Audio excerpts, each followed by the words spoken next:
ও গো নবীর উম্মতেরা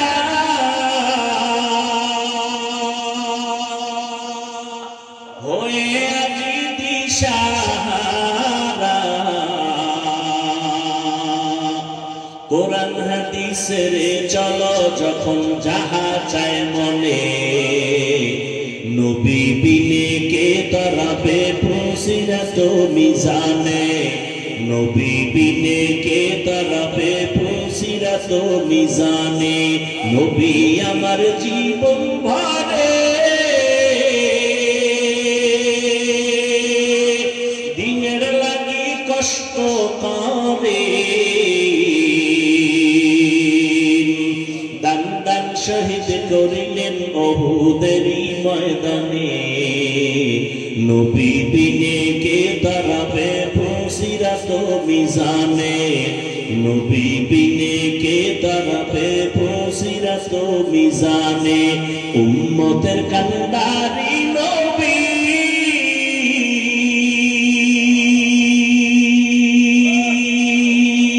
কাঁদেছেন উম্মতের লাগি, এখনো কাঁদেন নবীজি শুয়ে মদিনার পানে, নবী বিনে কে দাঁড়াবে প্রসিরাত মিজানে। এর নবীর আশিক উম্মতের দল, আমার নবীর চ্যালেঞ্জ দেওয়া, যারা কোরআন ধরে রাখবে, যারা নবীর সুন্নতের মালাটা গলায় পরবে, এদের ঈমানও যাবে না, সম্মানও নষ্ট হবে না। এবার ১,৫০০ বছর হয়ে গেল, নবীর সুন্নাত আর কোরআন যাদের কাছে আছে, তাকাইয়া দেখো খোদার কসম, ইহুদিরা চায় কোরআনের আওয়াজ বন্ধ হয়ে যাক, মুহাম্মদের আওয়াজ বন্ধ হয়ে যাক, মাদ্রাসা বন্ধ হয়ে যাক, ওয়াজ মাহফিল বন্ধ হয়ে যাক।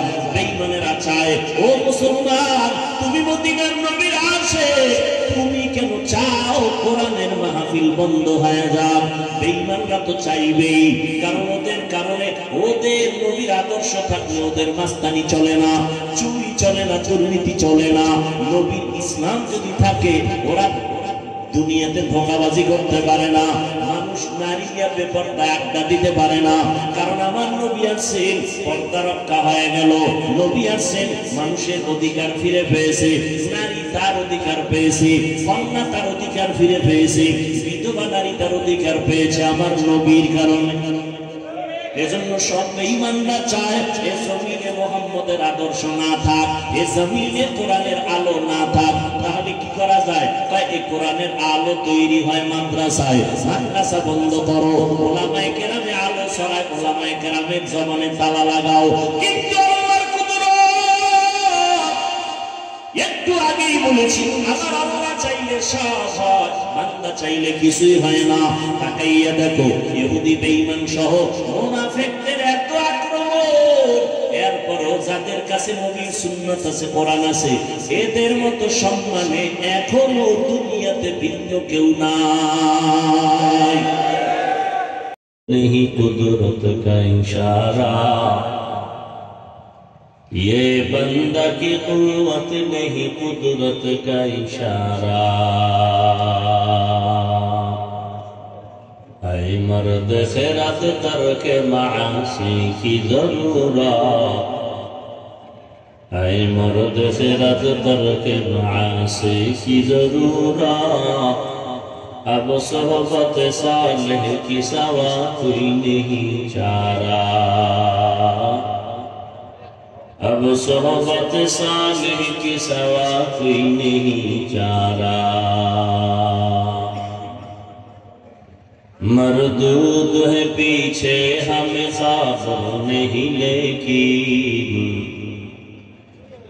मरदूद है पीछे हमें ख्वाब नहीं लेकिन, एक वक्त में हालात जो आमाल है सारा, एक वक्त में हालात जो आमाल है सारा।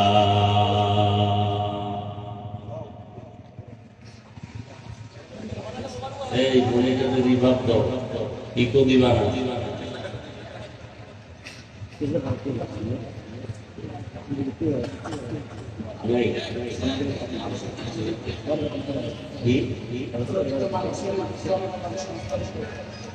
আলোকিত মানিকছড়ি জনকল্যাণ সংস্থার উদ্যোগে আয়োজিত আজকের এই মাহফিল উপস্থিত মোহতারাম সম্মানিত সভাপতি, প্রধান অতিথি, বিশেষ অতিথি বৃন্দ, হযরত উলামায়ে কেরাম, অত্র অঞ্চলের বিভিন্ন স্থান থেকে আগত আল্লাহ পাকের আশিকিন, জাকিরিন, শাকিরিন, মুহিব্বিন, মুরব্বিয়ান নিজাম, কলিজার টুকরা আমার সমবয়সী যুবক বন্ধুগণ, স্নেহের ছোট ভাই, পর্দার আড়ালে মাইকের আওয়াজ শ্রবণদাতা, সম্মানিত মা ও বোনেরা, আল্লাহ পাকের দরবারে শুকর যে আল্লাহ পাক আমাদেরকে হাজার লাখ মানুষের ভেতর থেকে বাছাই করেছে।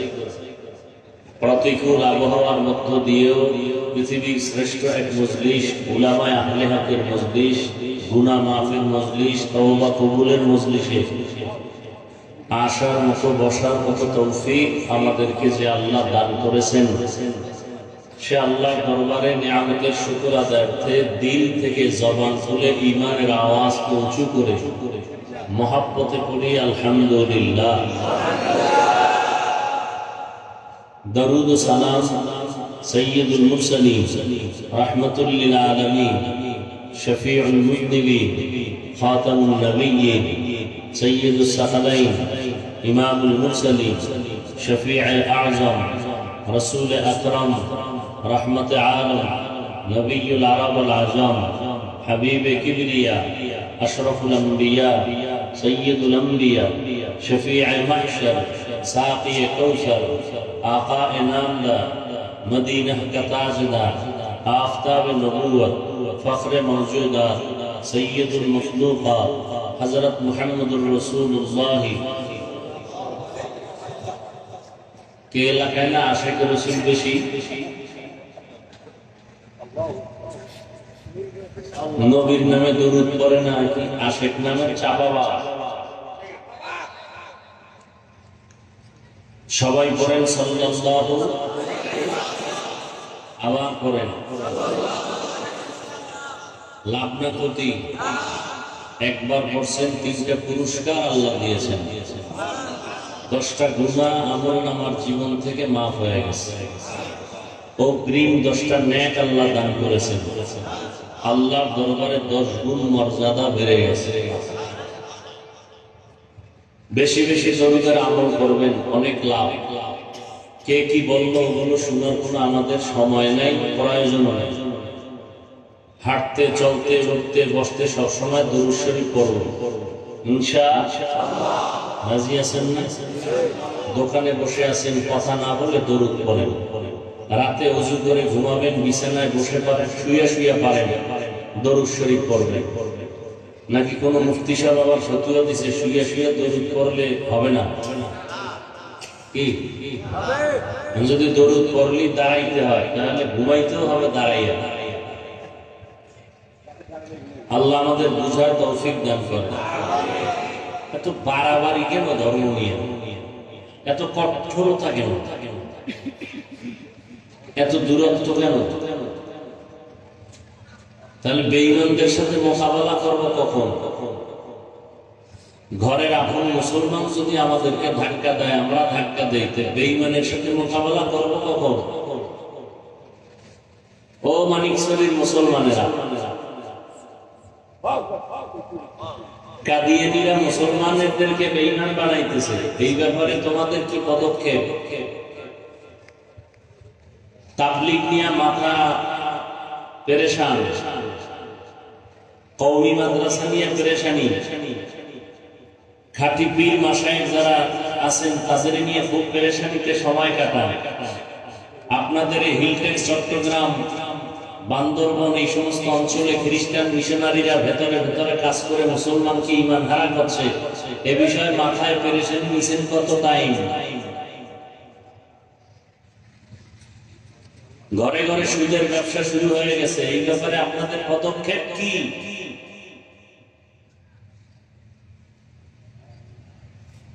কামেরে এখন বাদ দিয়া যেটা কাম না এটা নিয়ে দৌড়াদৌড়ি করে, এরা রাসূলের আদর্শ।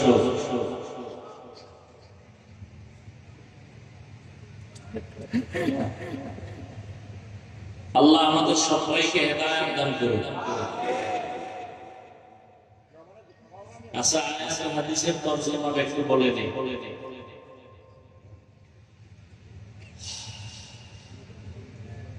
যারা এই সুন্দর আয়োজন করছেন আল্লাহ সবাইকে কবুল করেন। যারা দান সদকা করেছেন, সহযোগিতা করেছেন, সময় পরামর্শ অর্থ দিয়ে আল্লাহ সবাইকে কবুল করেন।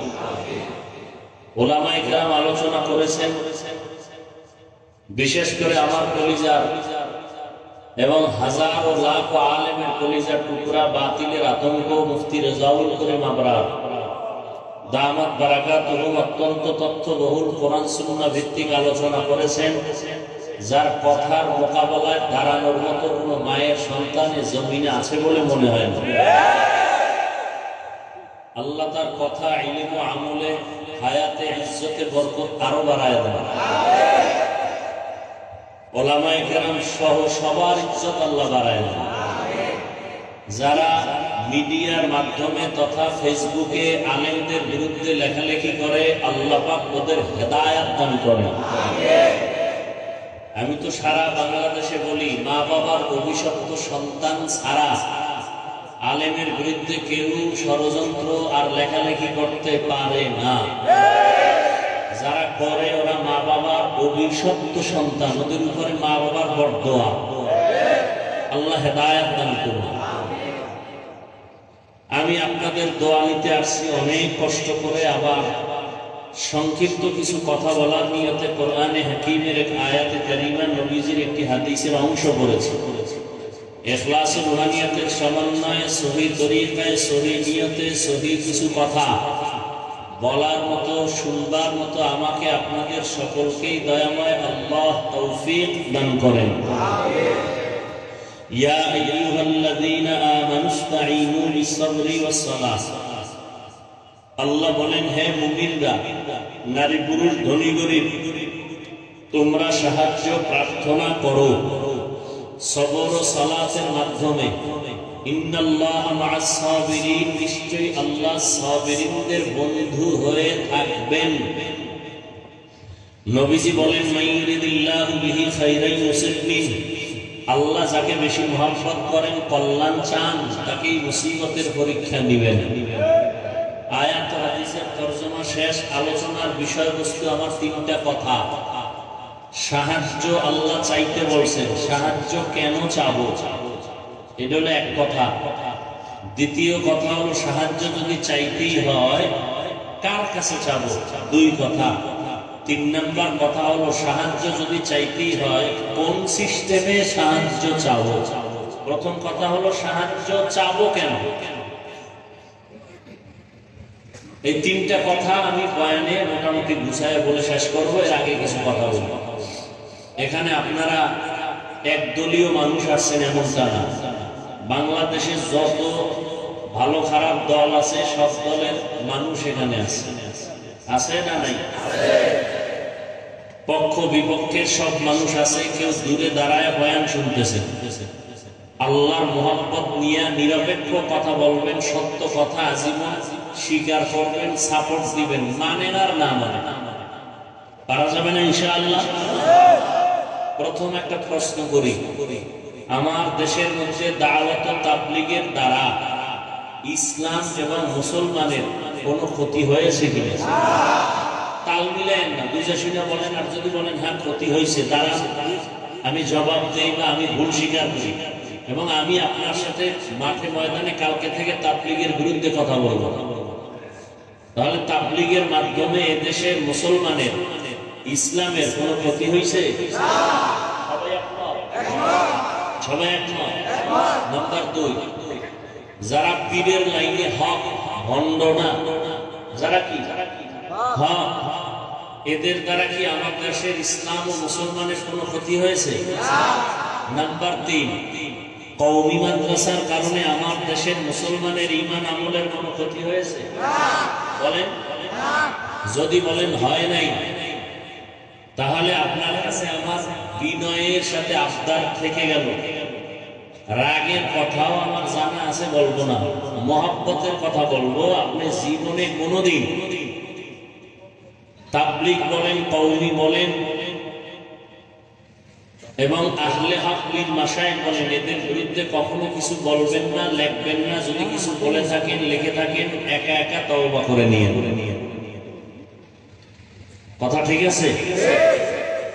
কিছু যদি আপনি খুঁজে না পান যে কি হয়েছে, আমি চ্যালেঞ্জ দিয়ে বলবো আপনার যেই লাইনে আছেন ওই লাইনে এদেশের মানুষের কি হয়েছে না হয়েছে আমি তদন্ত করি নাই, কিন্তু এটা ছিল সত্য যে তাবলীগ বলেন, কওমি মাদ্রাসা বলেন, আর কি পীর মাশায়েখ বলেন, এদের দ্বারা কিছু না হলেও কিছু বেনামাজি নামাজি হয়েছে, কিছু দাড়ি কামানেওয়ালারা মদিনার আদর্শে দাড়িওয়ালা হয়েছে, হয় নাই? চোর ডাকাতরা এখন মদিনার রসুলের সুন্নতের আমলালা আসে হয়ে গেছে। কথা ঠিক? আচ্ছা আমাকে বলেন তো, তাবলীগওয়ালারা কি বলে? বেশি বেশি বিড়ি টানো। কওমিওয়ালারা কি বলে? যে বেপরদায় চলো। আহলে হক পীর মাশায়েখরা কি বলে? যে দাড়ি কাটো। সমস্যা কোথায়? এবার আসেন আমি আবার কিছু ব্যক্তিগত কথা বলি। আমি পাঁচকল্লি টুপি মাথায় দিয়েছি, কোনদিন ভিন্ন টুপিওয়ালারে বা যারা টুপি পরে না কোনদিন তো আমি গালি দেই নাই, বাঁকা নজরে দেখি নাই।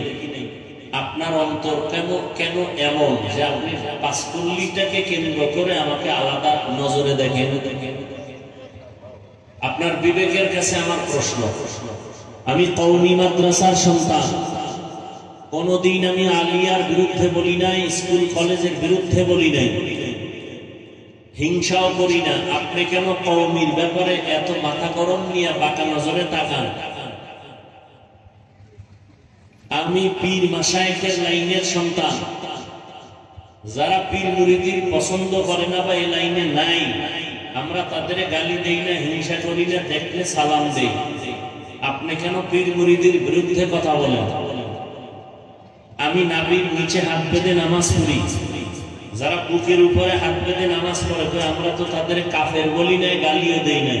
আপনি কেন আমাকে সালাম দেন না, দিলেও নেন না? বিষয় কি? আমরা রমজানে 20 রাকাত তারাবি পড়ার দলের মানুষ, যারা 8 রাকাত পড়েন আমরা তো তাদের হিংসা করে গালি দেই নাই, কাফের বলি না। আপনি কেন 20 রাকাত নিয়ে আপনার অন্তর খারাপ, সালাম দেন না, দিলেও নেন না? বিষয় কি? আমরা আলহামদুলিল্লাহ শেষ হলে আস্তে করে আমিন বলি, যারা জোরে আমিন বলেন আমরা আপনাকে হিংসাও করি না, গালিও দেই না। আপনি কেন আস্তে আমিন নিয়ে টানাটানি করেন? সালাম দেন না, দিলেও নেন না? বিষয় কি? কি চান আপনি? আল্লাহর কাছে হেদায়েতের দোয়া করি। শেষ ফিনিশিং। 8 রাকাত পড়ে না, 10 রাকাত পড়ে না, তারাবি 20 রাকাত পড়ি। কার জন্য করছি? জোরে আমিন বলেন আর আস্তে বলি। কার জন্য? নাভিতে হাত বাঁধি আর বুকে বাঁধি। কার জন্য? আল্লাহর জন্য আমল করলে, আল্লাহর জন্যই যদি আমল করেন, বান্দার সাথে ভাব দেখান কেন? ভাব দেখাইলে আল্লাহর সাথেই দেখাইবেন যে আল্লাহ আমার চিনি, আমার 20 রাকাত লাগে না, 8এই আমার পাওয়ারফুল হয়ে যায়। কিছু মোবাইল আছে না, চার্জার আছে না, ফাস্ট চার্জার। কথা বলেন কি চার্জার? ফাস্ট চার্জার মানে কি? আধা ঘন্টার চার্জ 20 মিনিটে হবে। তাহলে যারা ফাস্ট চার্জার, যাদের কলমের পাওয়ার বেশি, এরা 20 রাকাতের ধাক্কা দেওয়া লাগে না, 8 রাকাতেই আরশে আজিম চলে যায়। তাহলে এদের ভাবসাব থাকলে আল্লাহর সাথে দেখাবা। ইবাদত করো আল্লাহ, ভাব কেন বান্দার সাথে? যদি ভাবই থাকে, আল্লাহ কসম করে বলি তোমার ইবাদত জায়গায় শেষ। অহংকার অন্তরে থাকলে আগুন যেমন লাকড়ি ধ্বংস করে দেয়, তোমার আমল এখলাক সব বরবাদ করে দেয়। কয়টা হাদিস জানো? অহংকারের হাদিসটা জানো না রে বাবা? যারা পরিমাণ অহংকার থাকলে সে জান্নাতের ঘেরান পাবে না, আমল বরবাদ হয়ে যাবে। আল্লাহ অহংকার মুক্ত জিন্দেগি আমাদের দান করুন। কোন ভাবে বয়ান করলে জাতিকে বোঝানো যাবে? ভাষা নাই। আর হেদায়েতের মালিক তো কোনো বক্তাও না, কোনো পীরও না। কে মালিক? কারো হাতে চাবি দিছে? নবীজির হাতেও হেদায়েতের চাবি আল্লাহ দেন নাই। যদি দিতেন তো আবু জাহালকে কালেমাওয়ালা বানাইতে পারতেন। কিন্তু নবীজি এত সুন্দর বয়ান করছেন, আবু জাহাল কালেমা পড়ছে? পড়ে নাই। কপালে কি নাই বলেন? আর ওদিক দিয়া নবীকে জবাই করতে আসিয়াও কালেমা পড়ে ফেলছে। কে কে? এর নাম কাফা। من يهد الله فهو المهتد ومن يضلل فلن تجد له وليا مرشدا। হেদায়েতের মালিক আমার আল্লাহ।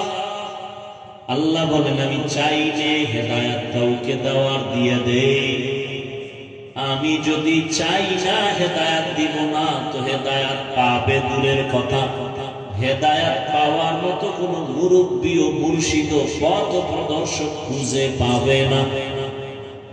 এবার কিছু চালাক মেধাওয়া তার বেলায় হেদায়েত চাইবেন আর দিবেন, আর আল্লাহ কোন ব্যক্তির বেলায় হেদায়েত চাইবেন না তো পাবে না। আল্লাহ পাক কোরআনের ভিন্ন আয়াতে তার ব্যাখ্যা দিয়া বলেন والذين جاهدوا فينا لنهدينهم سبلنا وإن الله لمع المحسنين।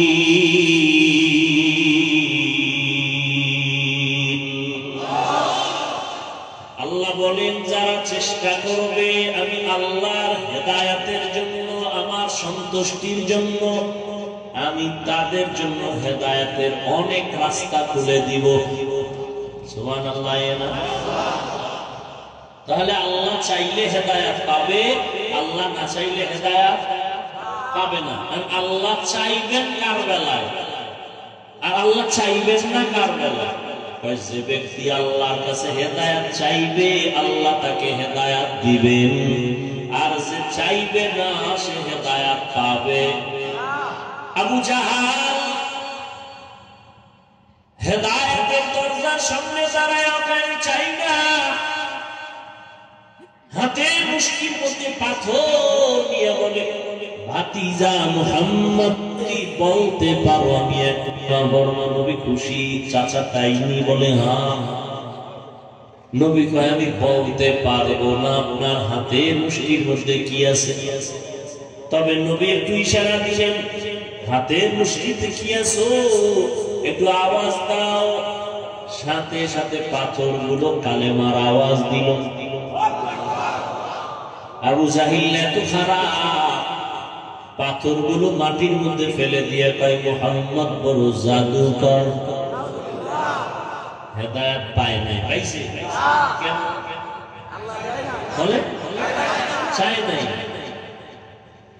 আর ওমরের মতো বান্দা 27 বছরের যুবক তরবারি নিয়ে দৌড়ায় আমার নবীর গর্দান কাটার জন্য 100 লাল দামি পুরস্কার পাবে। মদিনার নবী দোয়া করেন হে মালিক ওমর ইবনে খাত্তাব ওমর ইবনে হিশামকে ইসলামের খাদেম হিসেবে কবুল করে নাও। এই এখানে কি ডিস্টার্ব কি? 27 বছরের যুবক হযরত ওমর নবীজির গর্দান কাটার জন্য গিয়া বিস্তারিত ঘটনা আপনারা জানেন। কালেমাওয়ালা মুসলমান হয়ে গেল। কেন? ওমর চাইলেই মুহাম্মদের গলায় হেদায়েতের মালা পরাতে পারবেন না। আমি আল্লাহ যদি চাই হবে, আমি আল্লাহ না চাইলে কিছু হবেই না। এজন্যই আমি বলি আল্লাহ চাইলে সব হয়, বান্দা চাইলে কিছুই হয় না। এই এলাকায় গত কয়েকদিন আগে মাহফিলের তারিখ ছিল। অনেকে চাইছে মাহফিলটা না হোক, আল্লাহ কয় তোকে খুশি করলাম, তোর একটা আরামে খেয়ে ঘুমা। ওই দিন আবার অনেকের চোখে পানি পড়েছে, কোরআনের হলো না, কলিজায় দুঃখ। আল্লাহ কয় আজকে বৃষ্টির মাঝেও তোদের কলিজারে ঠান্ডা করে দিলাম, বয়ান শোন। আল্লাহ চাইলে সব হয়, বান্দা চাইলে কিছুই হয় না। আল্লাহ যদি চায় সব হবে, বান্দা চাইলে কিছুই হবে না। কাদের কুদরত দারি বারকামাল, আনতা রব্বি আনতা হাসবি যুল জালাল, তুহি কাদের জলিলুল্লাহ জাহাদার, বহর হালে তুহি মেরা নিগাহদার। আল্লাহর খেলাটা বুঝছেননি? যারা মাহফিল চায় না ওগুলো খুশি করে দিচ্ছে, আর যারা কাঁদছিল হইলি হওয়া দরকার, আল্লাহ এদেরও কি করলেন? মানে আপনারা খুশি না?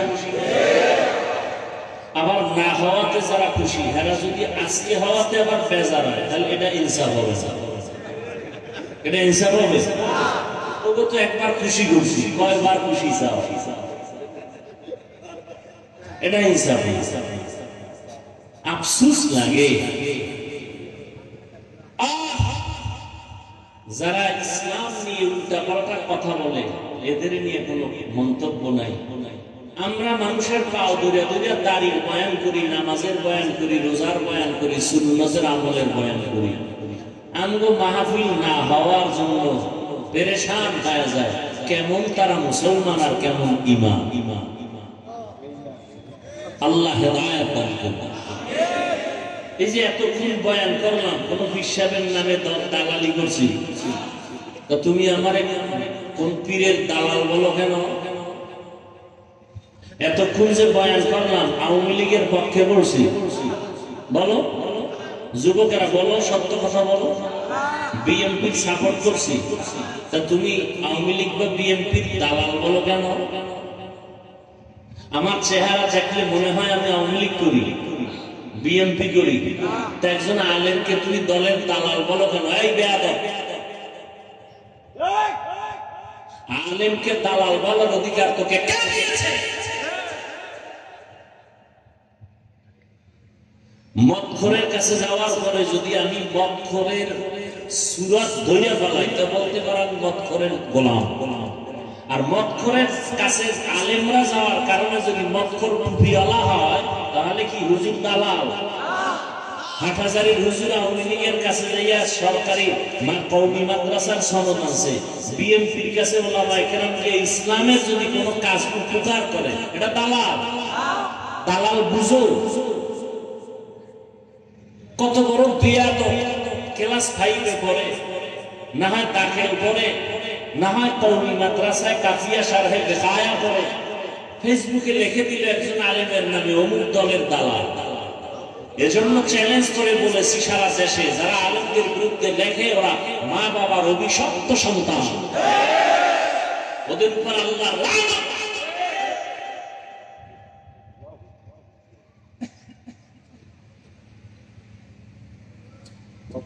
একজন আলেমকে দালাল বানায় দিয়েছে। আমি তো মনে করি ওলামায়ে কেরাম সব যদি সোচ্চার হইয়া এক হইয়া, তার মধ্যে ভাগাভাগির কারণে ঝামেলা না, সব এক হইয়া যদি সরকারের একটা দাবি করত, সরকার মানতে বাধ্য হতো, ঠিক না? কি দাবি পূরণ হয় না? আলেমদের দাবি পূরণ হয় না একটাও?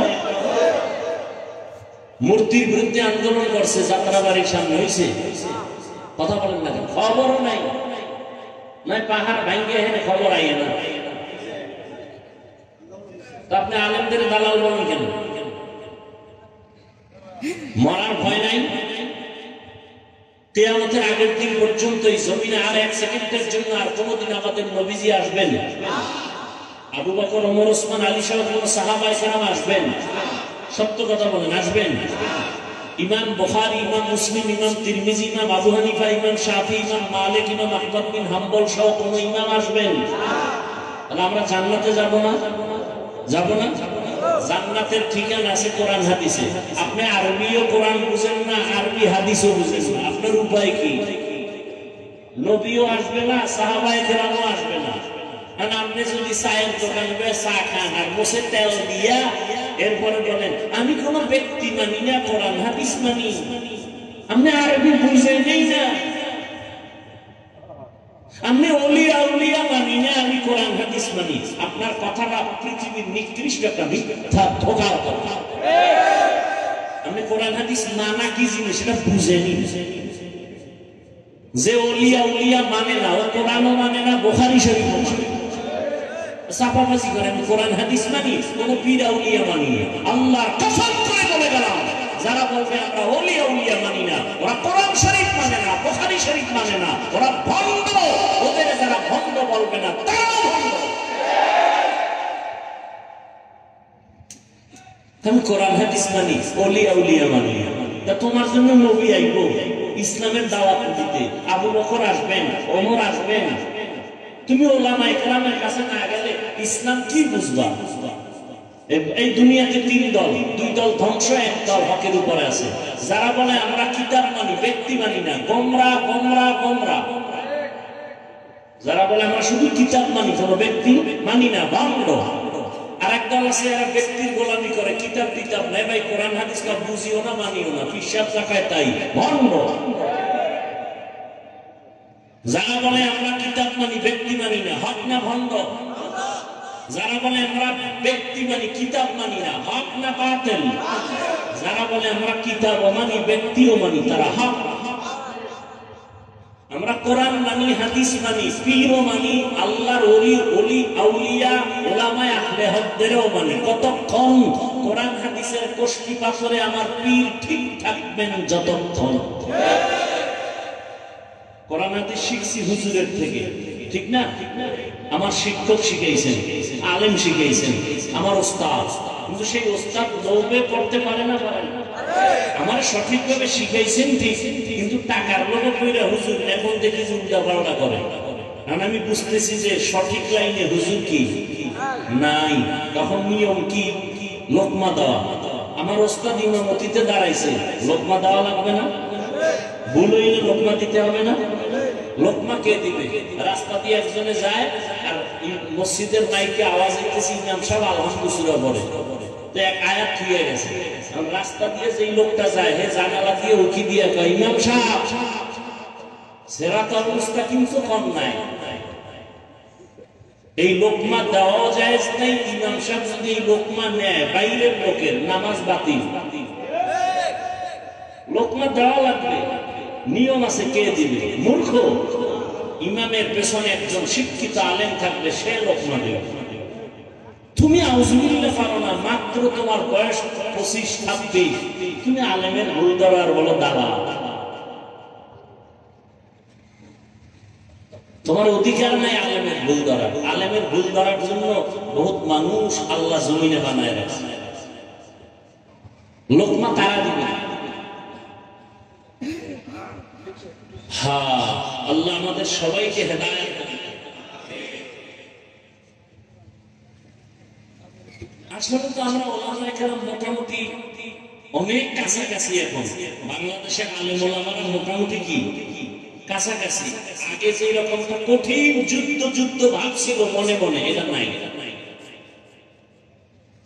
আর এখন ওই মাইকে এসে কেউ বয়ান করবে আউলা জাউলা, ওই সুযোগ মিডিয়ায় ধরা পড়ে, আবার মাঝে লাইভে ভুল বলছিলাম গতদিন, আজকে মাপ চাইলাম।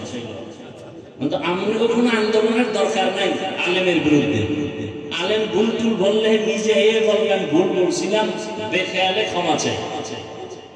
কথা ঠিক না? আপনারা দ্বন্দ্ব করেন না, আপনারা এক মনে চলেন। খবরদার, ওলামায়ে কেরামদের কোনো বিষয় নিয়ে আপনারা দ্বন্দ্ব করবেন না। আপনারা একভাবে চলেন, একসাথে চলেন, আর দোয়া করেন ওলামায়ে কেরাম এক হয়।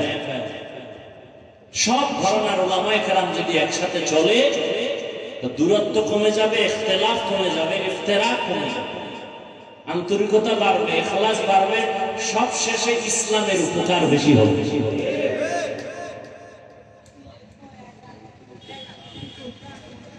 ইয়া আইয়ুহাল্লাযীনা আমানু ইসতাঈনু বিস-সাবরি ওয়াস-সালাহ ইন্নাল্লাহা মা'আস সাবিরিন।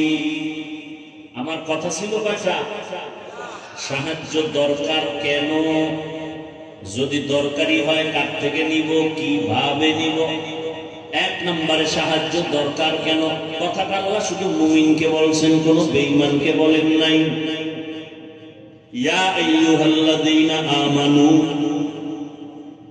বেঈমানকে সাহায্য চাইতে আল্লাহ বলেন নাই, মুমিনদের কেন বললেন? এক নাম্বার জবাব, জান্নাত শুধু মুমিন পাবে, কোন বেঈমান কখনো জান্নাত পাবে না। জান্নাত কারা পাবে? বলেন বলেন। এই উঠা বসা করলে দোয়া করে দাও, হাত দুইটা উঠাবো, মোনাজাত হয়ে যাবে, সিল্লাইলে আর হাত নিচে নামানো হবে না। নিজেরও ক্ষতি করেন না, অন্যেরও ক্ষতি করার অপচেষ্টা করিয়েন না। জান্নাত শুধু কারা পাবে বলেন? মুমিন। কোন বেঈমান কখনোই জান্নাত পাবে না। কোন বেঈমান এক সেকেন্ডের জন্য জান্নাত পাবে না। এখানে দুইটা কথা, বেঈমান জান্নাত পাবে না তো আল্লাহ জাহান্নামে যাবে বেঈমান।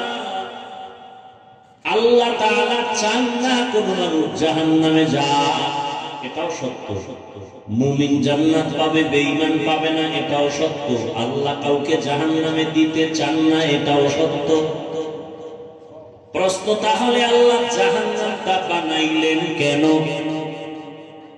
সংক্ষিপ্ত জবাব, এই দুনিয়াতে কিছু গাদ্দার আছে, এরা জেনে শুনে জাহান্নামে যাবেই। আমাদের ভিতরেই আছে, হাসতে হাসতে সব যদি জান্নাতে যায় জাহান্নামে যাবে কে? একটু গাঞ্জা খাইয়ে লই, হাসতে হাসতে বলে না? ওই যে রমজান মাসে রোজা রাখে না, চায়ের দোকানে বসে বলছে আমার ঘরে কি ভাতের অভাব, আমি রোজা রাখবো কেন? এত আমল দিয়ে কি হবে? আমার কিছু শিক্ষিত মুসলমান আছে, দাড়ি নাই, টুপি নাই, জিজ্ঞাসা যদি করি বাবা দাড়ি রাখো না কেন, বলে দাড়ি না রাখলে অসুবিধা কি? দাড়ির মধ্যেই কি ইসলাম? হয়নি? টুপির মধ্যেই কি ইসলাম? পর্দা না করলে অসুবিধা কি? পর্দার মধ্যেই কি ইসলাম? হালাল না খাইলে অসুবিধা কি? হালালের মধ্যেই কি ইসলাম? পোশাক না পরলে অসুবিধা কি? পোশাকের মধ্যেই কি ইসলাম? রহমতের নবী চ্যালেঞ্জ দিয়ে গেছেন, ১,৫০০ বছর আগে ভুলে গেছো? নবীজি বলে গেছেন দুইটা জিনিস রেখে আমি নবী মুহাম্মদ বিদায় হয়ে গেলাম। রওজা মোবারকে কিয়ামত পর্যন্ত জিন্দা অবস্থায় নামাজরত হালাতে আল্লাহর মারিফতের মজা নিতে থাকবো মদিনাতুল মুনাওয়ারা রওজা মোবারকে। কয়দিন দেখছেন নি? কয়দিন? কিয়ামত পর্যন্ত। মারা না জিন্দা? জিন্দা। এ নিয়েও ইখতিলাফ। কেউ কয় নবী আজীবনের লেগে জিন্দা, কখনো মরে নাই।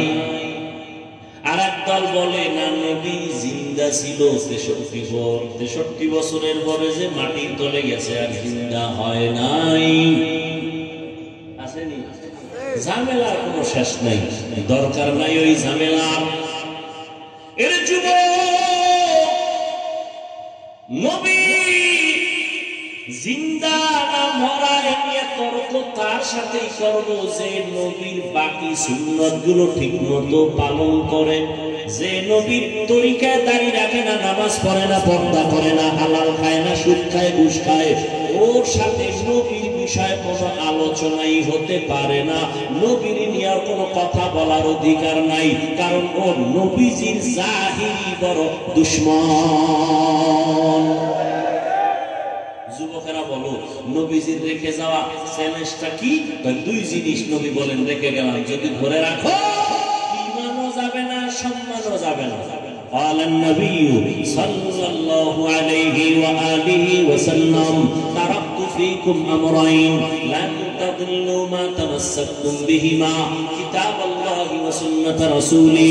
এক নাম্বার হলো আল্লাহর কিতাব কোরআন, দুই নাম্বার হলো সুন্নতে রাসূল। নবী বলেন আল্লাহর কোরআনটা ধরে রাখ, দ্বিতীয় হলো আমি মুহাম্মদের আদর্শটাকে ধরে রাখ, সুন্নতের ধরে রাখ। ও যুবক, নবীজির রেখে যাওয়া সুন্নতের আদর্শ হিন্দুরা পালন করবে। ও ভাই সত্য কথা স্বীকার করতে না বলছি? মানো আর না মানো স্বীকার করো। নবীজির আদর্শ রেখে যাওয়া হিন্দুরা মানবে, খ্রিস্টানেরা মানবে, ইহুদিরা মানবে, বৌদ্ধরা মানবে। জবাব দাও, নবীর রেখে যাওয়া ১৩,০০০ বছর আগের আদর্শ সুন্নত কারা মানবে? বলো, কোন দেশের মুসলমান? বলো বলো। সারা দুনিয়ার মুসলমান, তবে চট্টগ্রামের মুসলমান বা খাগড়াছড়ির দিবার আপনাদেরও লাগবে। এবার বলো, আমার নবীজির আদর্শ এত সুন্দর, এর থেকে আরো সুন্দর আদর্শ অন্য কারো কাছে আসেনি? বলো, থাকলে বলো। খোদার কসম আমি নবীটা বাদ দিয়া তারটা নিব যেটা আরো সুন্দর। কিন্তু ১৩,০০০ বছর কেউ প্রমাণ করতে পারে নাই। বরং আব্রাহাম লিঙ্কন আদর্শ দিল জাতিরে, মাও সেতুন আলাদা আদর্শ দিল বানাইয়া, প্লেটো আদর্শ দিল, কালমার্ক্স আদর্শ দিল, লেনিন আদর্শ দিল। কোন আদর্শ দিয়া মানুষের শান্তি আর সম্মান হয় নাই? এটাই ফাইনাল জবাব। দুনিয়ার সব ব্যক্তিদের বানানো আদর্শগুলো না পায়, আমার মদিনাওয়ালা নবীর আদর্শই হলো শুধু পায়। যুবকেরা, নবীর আদর্শ সম্পূর্ণ না অসম্পূর্ণ? কম ভালো না বেশি ভালো? বলো, নখ কাটার মধ্যে কি আমার রাসূলের আদর্শ আছে? সত্য কথা স্বীকার করো। চুল কেমনে রাখবা কাটবা সেখানে কি আমার রাসূলের আদর্শ আছে? তোমার চুলগুলো বেঈমানের লাইনে আঁকা বাঁকা কেন? ভাল্লুকের মতো, উল্লুকের মতো কেন? তোমার নখগুলো বেঈমানের লাইনে কাটা কেন? মুহাম্মদের আদর্শ ভালো লাগে না? চোখে আঙ্গুল দিয়ে আল্লাহ দেখাইয়া দিয়েছেন করোনা। করোনার ভেতরে তাকায় দেখো, ইতিহাস ভুলে যাস না রে মুসলমানের সন্তানেরা। আজকে পাও দৌড়ে দৌড়ে কুত্তার মতো দৌড়াই সারা দেশে, সব আলেমরা দৌড়ায় কুত্তার মতো। কুকুরে এত দৌড়ায় না, এত মেহনত করে না। কই খানা, কই ঘুম, কই গোসল, কই মেহনত, কই আরাম, কিচ্ছু নাই রে বাবা। আজকে তোমার পিছনে ১২ মাস দৌড়াইয়া তোমাকে নবীর আদর্শওয়ালা বানাইতে পারলাম না। অথচ শুধুমাত্র ৬ মাস প্রতিদিন ১ ঘন্টা করে যদি আমি হিন্দুদের মধ্যে মন্দিরে গিয়া বয়ান করতাম, খ্রিস্টানদের গির্জায় যদি বয়ানের সুযোগ পাইতাম, ইনশাআল্লাহ ওই বিধর্মীরা মদিনাওয়ালার আশিক হয়ে যাইত। অথচ তুমি নবীর জন্য জীবন দিতে চাও, দাড়ি রাখতে চাও না, পর্দা করতে চাও না, হালাল খাইতে চাও না, নামাজ পড়তে চাও না। এর নবীর আশিক। আজকে করোনার ভিতরে তাকাইয়া দেখছো, স্কুল বন্ধ, কলেজ বন্ধ, ভার্সিটি বন্ধ, চাকরি বন্ধ, ব্যবসা বন্ধ, দোকান বন্ধ, ট্রেন বন্ধ, বাস বন্ধ, ফ্যাক্টরি বন্ধ। কিন্তু তাকায় দেখছো কোরআনের একটা মাদ্রাসাও বন্ধ হয় নাই। ভুলে গেছেন না? 2টা শিক্ষিত সন্তান কুলাঙ্গার, বাবারে ধরছে করোনা, ট্রিপল মার্কস লাগাইছে, ট্রিপল মার্কস। এবার বাবার লাশের কাছে যায় না, বাবা করোনা, মরে না এখনো, করোনা কাছে যায় না, করোনার ভয়। এলাকার গরিব কয়েকটা ছেলেরে টাকা দিয়া বাবার লাশটারে ধইরা টাইনা রাস্তায় ফালায় দিয়া যা। টাকা দিছে ছেলেরা, রাস্তায় ফালায় দিছে, দরওয়াজা জানালা 2 কুলাঙ্গার শিক্ষিত আটকায় দিছে। আর জানালা খুলে তাকাইলো না, বাবার লাশটা কুত্তায় খাইলো নাকি জানাজা হলো। ইতিহাস ভুলে যাই এবারে তুমি। আমার দেশের শত শত করোনার লাশ, আমার দেশের কিছু পুলিশ ভাইরা আর সিংহবাগ টুপিওয়ালা আলেম হুজুরেরা এই লাশগুলো কাঁধে নিলেন, দাব গোসল করাইলেন, কাফন পরাইলেন, জানাজা পরাইলেন, কবরে দাফন করাইছেন। একজন হুজুরেও করোনায় মরে নাই।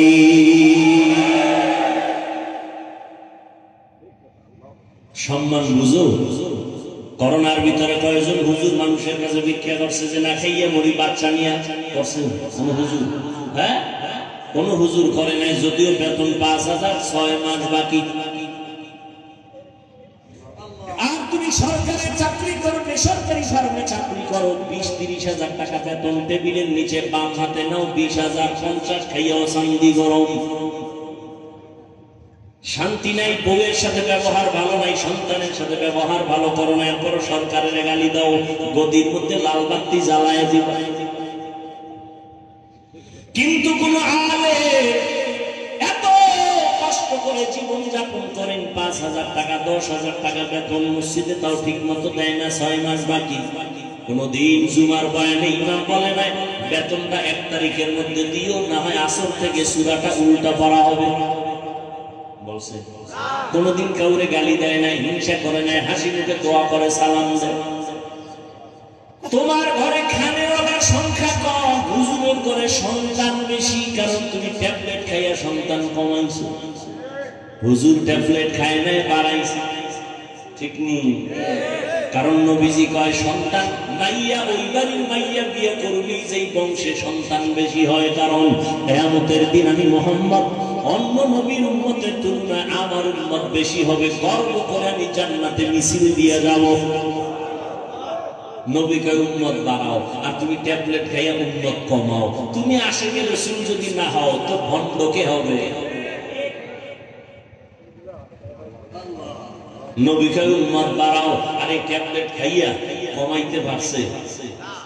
এই যুবকেরা, শিক্ষিত বাবারা বলো, 20 বছর আগে তুলনায় জনসংখ্যা বাংলাদেশে কমছে? তোমাকে ট্যাবলেট করবে